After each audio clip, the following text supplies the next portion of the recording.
Olá amigos, estou de volta para dar continuidade ao estudo do processo trabalho. Na aula passada falamos da audiência trabalhista, da conciliação na audiência trabalhista. Nesta aula, aula de número 19, iremos falar da instrução na audiência trabalhista.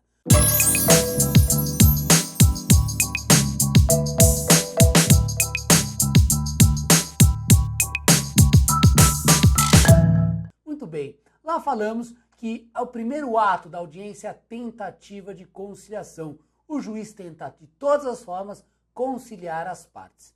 Bom, não havendo a conciliação, passa-se a instrução do processo. E a instrução do processo, ela começa com o depoimento das partes. Depoimento da reclamada, depoimento do reclamante. A finalidade do depoimento pessoal das partes é extrair a chamada confissão real. Confissão real é a rainha das provas. É para isso que serve o depoimento das partes. Muito bem, não havendo confissão real, continua o processo com a instrução coletiva de testemunhas. E aqui eu quero bater numa questão que o examinador adora perguntar, que é o rol de testemunhas. Você que está anotando aí, você que está assistindo a aula anotando, escreva aí no seu caderno. No processo do trabalho, não existe rol de testemunhas. Qualquer alternativa que está rol de testemunhas em 10 dias, rol de testemunhas em 5 dias, está errado. Você elimina essa alternativa. Aí você vai dizer, não professor, mas eu trabalho no escritório, eu vejo toda hora o juiz mandar arrolar testemunhas. Isso acontece em alguns lugares na prática, mas na CLT este não é o procedimento. A CLT tem um procedimento diferente deste, que está lá no artigo 825 da CLT. Coloca ele aí, olha só. O 825 diz assim: as testemunhas comparecerão à audiência independentemente de notificação ou intimação. Parágrafo único. As que não comparecerem serão intimadas ex officio ou a requerimento da parte, ficando sujeitas à condução coercitiva, além das penalidades do artigo 730, caso, sem motivo justificado, não atendam à notificação. Volta aqui para mim. Olha só, a sistemática da CLT é exatamente contrária ao rol de testemunhas. Aqui no processo de trabalho, serão ouvidas aquelas que comparecerem independentemente de intimação no dia da audiência. Então, cada parte deve levar suas testemunhas voluntariamente no dia da audiência. Se chegou na audiência, a testemunha não compareceu por qualquer motivo, a parte apenas pede a palavra e diz para o juiz: excelência, convidei o fulano de tal e ele não veio. O juiz vai adiar a audiência e intimar o fulano para comparecer na próxima audiência. Se o fulano não comparecer na próxima audiência, aí ele estará desrespeitando a intimação judicial. E desrespeitar a intimação judicial traz consequências.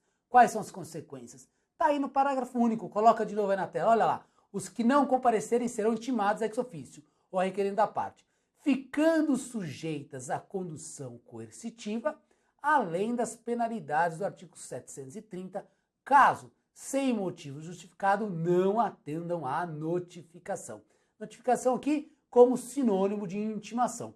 Então o juiz intimou para comparecer, não compareceu sem motivo justificado, será aplicada uma pena pecuniária, o juiz irá fixar de meio salário a um salário mínimo e ainda será conduzido coercitivamente. Vai o oficial de justiça trazer a pessoa até o fórum. Se colocar resistência, vai a polícia e traz o sujeito. Então a sistemática da CLT é essa. As partes comparecem acompanhadas suas testemunhas sem qualquer necessidade de intimação prévia. Chegou na audiência, a testemunha não compareceu, basta requerer ao juiz o adiamento da audiência para que ela seja intimada. Ela receberá uma intimação oficial e o juiz irá, e aí obrigatoriamente tem que comparecer. Se não comparecer nessa segunda audiência, aí essa testemunha terá consequências, que são duas: multa e condução coercitiva. Ok? Então veja que essa é a sistemática da CLT, totalmente diferente, não há previsão de rol de testemunhas. Só serão ouvidas aquelas que forem arroladas elimina todas as alternativas que fala de rol de testemunhas. Tudo bem? Lembrando a você só que no rito sumaríssimo a sistemática é um pouco diferente. Lá, o juiz só vai adiar a audiência e intimar a testemunha se a parte comprovar o convite. Coloca aí na tela, olha lá. Se for procedimento sumaríssimo, é necessário provar o convite. Parágrafo 3º, artigo 852-H da CLT. Então, no sumaríssimo, compareci na audiência, minha testemunha não veio, o juiz só vai adiar para intimá-la se eu provar que convidei ela. Então, eu tenho que apresentar um documento aqui, ó.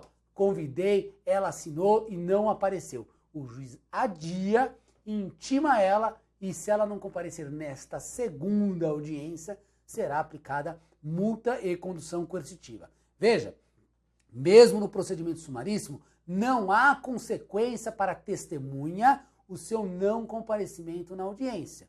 Não há. É simplesmente adiamento da audiência e intimação para comparecimento. A testemunha só terá consequência se ela for intimada e ela não cumprir a intimação judicial. O não cumprimento de um convite não traz consequências para a testemunha.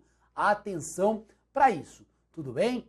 Ótimo. Testemunha, apesar de convidadas pelas partes, ela passa a ser testemunha do juízo. Ou seja, a testemunha tem que ser imparcial.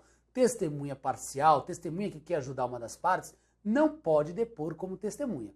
E aí, a lei estabelece algumas hipóteses em que presume-se a parcialidade da testemunha, que são as hipóteses do artigo 829 da CLT, coloca lá, tá lá, a testemunha que for parente até 3º grau civil, amigo íntimo ou inimigo de qualquer das partes, não prestará compromisso e seu depoimento valerá como simples informação. Volta aqui a imagem, se a parte contrária levar em audiência um amigo, um parente, ou até alguém que tem interesse na causa, porque o artigo 829 ele não é completo, então entende-se que é possível aplicar o CPC, e lá ele fala interesse na causa, aquela pessoa que tem interesse na causa, a parte contrária poderá contraditar esta testemunha.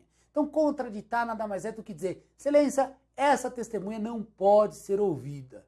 O momento da contradita é após a qualificação da testemunha e antes dela prestar o compromisso. Então, sentou lá, qualificou, pede a palavra e contradita. Excelência, esta pessoa não pode ser testemunha porque ela é amiga íntima do reclamante. E aí o juiz não vai compromissá-la. O seu depoimento valerá como mera informação, não tem força de prova testemunhal. Ok? Cuidado com isso. A discussão que surgiu no processo de trabalho é: o sujeito que tem ação contra a mesma empresa pode ser testemunha do reclamante? Ele não tem interesse nessa causa? Então eu sou empresário, eu tenho 2 ações trabalhistas, a do José e a do João. Na audiência do José, o João foi como testemunha. Posso contraditá-lo sob o fundamento de que ele já tem uma ação e, portanto, ele tem interesse naquela causa, ou ele é meu inimigo porque ele tem uma ação contra a minha empresa? Esta questão bateu no TST e o TST editou uma súmula sobre isso que está aí na tela para você, súmula 357. Não torna suspeita o simples fato de estar litigando ou ter litigado contra o mesmo empregador.